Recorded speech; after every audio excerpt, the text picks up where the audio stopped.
مولاي صل وسلم دائما أبدا على حبيبك خير الخلق كلهم مولاي صل وسلم دائما أبدا على. Assalamualaikum warahmatullahi wabarakatuh. Halo kakak-kakak level 5, apa kabar? Semoga kita semua senantiasa dalam keadaan sehat walafiat ya. Amin. Hari ini kita akan belajar PAI bab 3 yaitu iman kepada kitab Allah. Sebelum mulai, mari kita sama-sama membaca basmalah terlebih dahulu. Bismillahirrahmanirrahim. Baik teman-teman, kita masuk materi ketiga yaitu iman kepada kitab Allah. Apa aja sih yang akan kita bahas? Yang akan kita bahas yaitu tentang mengimani kitab-kitab Allah serta mencintai Al-Quran. Dan apa saja sih kitab-kitab Allah itu? Juga bagaimana caranya yang benar mengimani kitab-kitab Allah. Nah, mengapa ya manusia itu memerlukan kitab? Mengapa? Coba. Karena manusia itu kan makhluk yang diciptakan oleh Allah, yang dibekali dengan akal dan juga nafsu, sehingga manusia membutuhkan pedoman dan petunjuk hidup yang benar, supaya manusia bisa terarah, gitu. Supaya manusia bisa menjadikan kitab itu sebagai pegangan dalam menjalani kehidupan sehari-hari, dan supaya manusia bisa membedakan mana yang baik, mana yang buruk, mana yang halal, mana yang haram, mana yang boleh dan tidak boleh, sehingga manusia dengan adanya kitab manusia bisa selamat di dunia dan di akhirat. Amin ya rabbal alamin.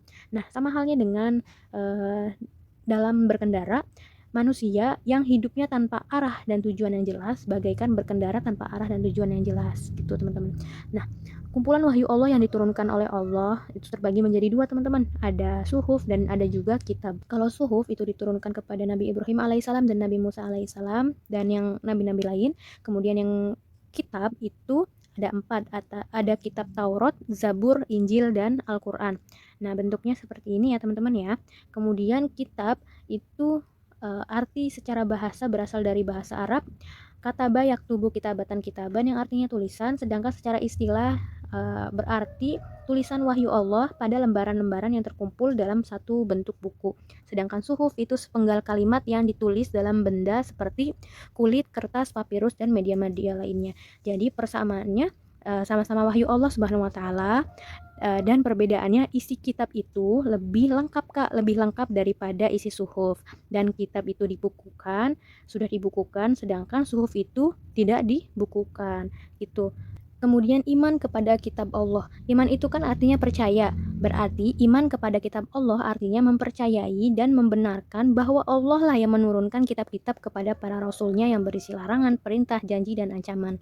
Dan iman kepada kitab Allah artinya kita harus menjadikan kitab sebagai pedoman hidup kita, sehingga bisa membedakan antara yang baik, yang buruk, yang hak, yang batil, yang halal, dan juga yang haram gitu. Nah, dalilnya ada di Quran surah An-Nisa ayat 136 yang artinya, wahai orang-orang yang beriman, tetaplah beriman kepada Allah dan Rasulnya, dan kepada kitab Al-Quran yang diturunkan kepada Rasulnya, serta kitab yang diturunkan sebelumnya. Jadi Allah memerintahkan kita yang beriman untuk tetap beriman kepada Allah dan beriman kepada Nabi Muhammad, juga kepada Al-Quran, dan beriman kepada kitab-kitab sebelum Al-Quran gitu. Jadi kita sudah diperintahkan oleh Allah. Nah, terus beriman kepada kitab Allah itu mengandung 3 hal teman-teman. Yang pertama, mengimani bahwa kitab-kitab tersebut benar-benar diturunkan oleh Allah Subhanahu wa taala. Nah, jadi maksudnya meyakini, benar-benar yakin, meyakini dengan sepenuh hati bahwa kitab-kitab tersebut memang asalnya dari Allah. Nah, terus yang kedua, membenarkan seluruh berita yang benar seperti berita-berita yang terdapat di dalam Al-Quran gitu. Terus yang ketiga, melaksanakan seluruh perintah dan larangan yang ada di kitab Al-Quran, baik itu kita memahami hikmahnya maupun tidak. Kemudian ada nama kitab-kitab Allah. Ada apa aja? Ada kitab Taurat, Zabur, Injil, dan Al-Quran. Bentuknya seperti ini teman-teman. Nah, yang pertama mulai dari kitab Taurat terlebih dahulu. Kitab Taurat itu diturunkan kepada Nabi Musa alaihissalam sebagai pedoman dan petunjuk bagi umat Bani Israel. Ada di Quran surah Al-Isra ayat 2, wa ataina Musal kitaba wa ja'alnahu hudal li bani Israil.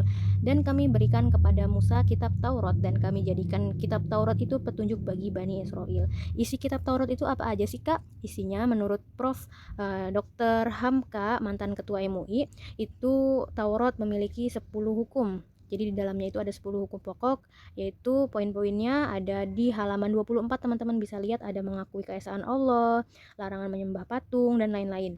Ada di halaman 24. Kemudian yang kedua itu ada kitab Zabur yang diturunkan oleh Allah Subhanahu wa taala kepada Nabi Daud alaihissalam sebagai pedoman dan petunjuk bagi umatnya.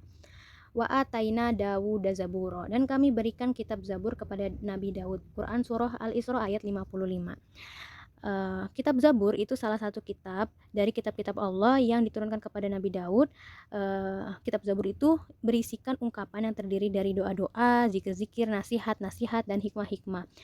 Tapi di dalam kitab Zabur itu tidak terdapat hukum syariat, teman-teman, karena Nabi Daud sendiri diperintahkan oleh Allah untuk mengikuti syariatnya Nabi Musa, yaitu mengikuti syariatnya Nabi Musa, Nabi sebelum Nabi Daud gitu. Nah, selanjutnya itu ada kitab Injil.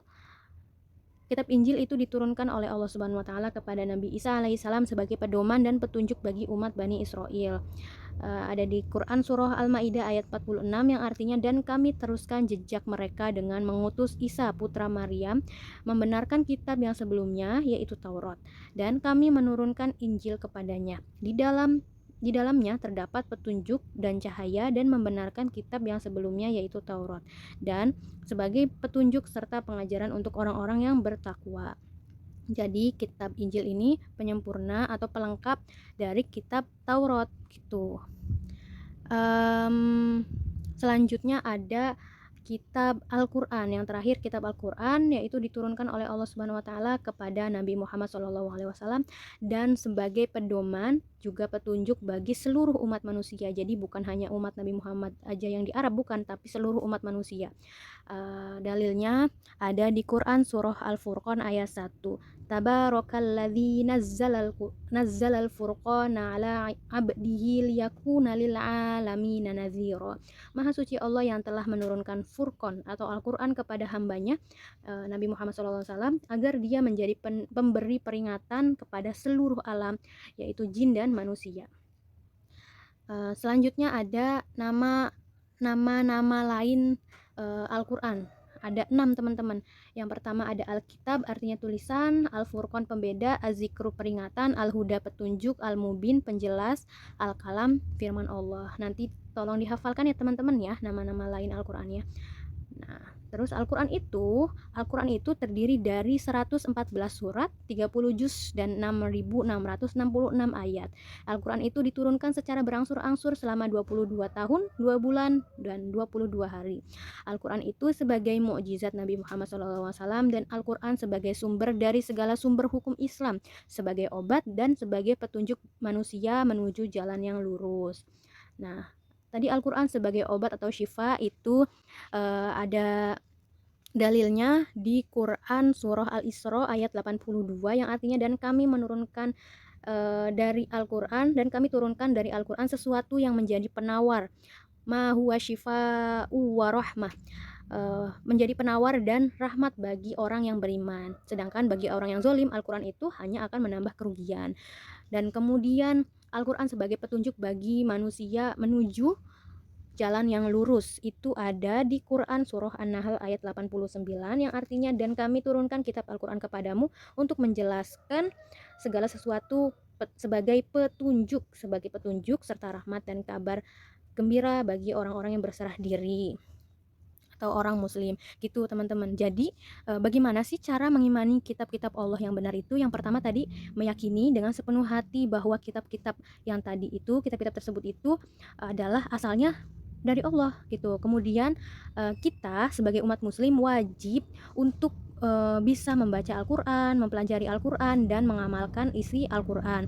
Dan yang terakhir, kita harus meyakini bahwa Al-Quran itu terjaga kemurniannya hingga akhir zaman gitu, teman-teman. Nah, sudah selesai teman-teman. Tugas hari ini silakan membuat mind mapping tentang kitab-kitab Allah. Isinya apa aja? Isinya itu simple aja, hanya judul, terus ditambahin ada kitab dan suhuf. Terus setelah itu ada nama-nama kitab Allah, nama-nama selain Al-Quran. Nama-nama kitab Allahnya tuh misalnya Injil diturunkan kepada Nabi siapa dan seterusnya. Terus nama-nama selain Al-Quran, nama-nama lain selain Al-Quran. Terus baru deh cara mengimani kitab Allah yang benar. Gitu ya teman-teman ya. Nanti mind mappingnya dibuat sekreatif mungkin, bebas, di kertas apa aja. Itu saja pokoknya. Sekali lagi semoga dengan ini kita bisa semakin mencintai Al-Quran, kita bisa semakin dekat dengan Al-Quran karena kita beriman kepada kitab-kitab Allah, yaitu salah satunya kitab Al-Quran gitu. Kalau gitu insya Allah kita pekan berikutnya ketemu lagi di Zoom, kita akan bahas lebih lanjut di Zoom ya teman-teman ya. Sampai ketemu dan silahkan dikerjakan tugas mind mappingnya. Ibu akhiri, wabillahi taufik wal hidayah. Wassalamualaikum warahmatullahi wabarakatuh.